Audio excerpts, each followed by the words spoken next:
Besar Uji Standar Karantina Pertanian, Badan Karantina Pertanian, Kementerian Pertanian menggelar webinar dengan mengangkat tema mengenal lumpi skin disease, upaya pencegahan dan pengendaliannya. Kegiatan ini digelar di ruang seminar Balai Besar Uji Standar Karantina Pertanian di Jakarta, Jumat 17 Februari 2023. Dalam webinar tersebut hadir sebagai narasumber pertama, Guru Besar Fakultas Kedokteran Hewan Universitas Airlangga Surabaya, Profesor Dr. Hairul Anidom. Serta narasumber kedua, Dokter Hewan Karantina Ahli Madya, Balai Besar Uji Standar Karantina Pertanian, Dr. Hewan Helmi.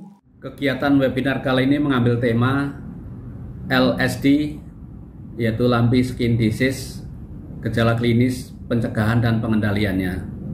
Dalam kegiatan webinar tadi dipaparkan kaitan dengan apa itu LSD dan juga terkait dengan metode pengujian deteksi virus LSD. Saat ditemui reporter Jurnal TV usai acara webinar tersebut, Sriyanto menyampaikan, dalam kegiatan webinar tadi dipaparkan yang berkaitan dengan Lumpy Skin Disease atau LSD dan juga terkait dengan metode pengujian deteksi virus Lumpy Skin Disease atau LSD. Dalam webinar ini kita mendapatkan banyak informasi terkait dengan LSD. Jadi LSD merupakan salah satu penyakit dengan gejala klinis adanya nodul atau keropeng pada kulit ya, terutama pada hewan sapi dan kerbau. Nah, penyakit ini dapat ditularkan ya secara vektor ya, melalui vektor dan non vektor.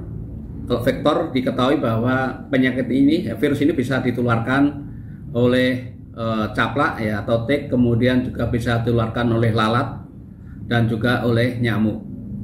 Namun secara non vektor, ini penyakit ini bisa menular ya, menular dari hewan yang terinfeksi, hewan sakit kepada hewan yang sehat. Baik melalui adanya saliva ya, saliva itu cairan yang keluar dari mulut atau cairan dari hidung gitu ya. Kemudian juga bisa menular dari lingkungan.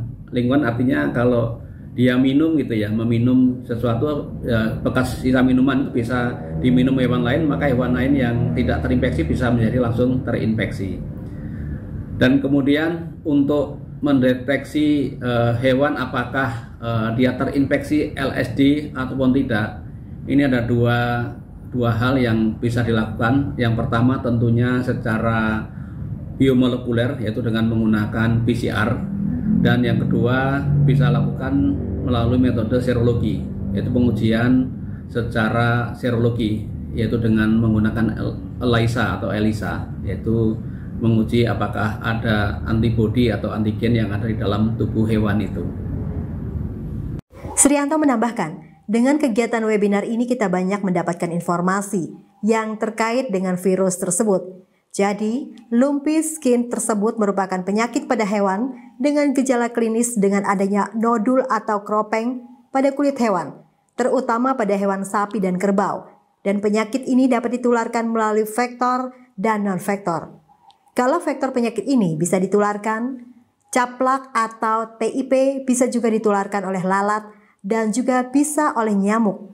Namun kalau secara non-vektor, penyakit ini bisa menular terinfeksi dari hewan yang sakit kepada hewan yang sehat.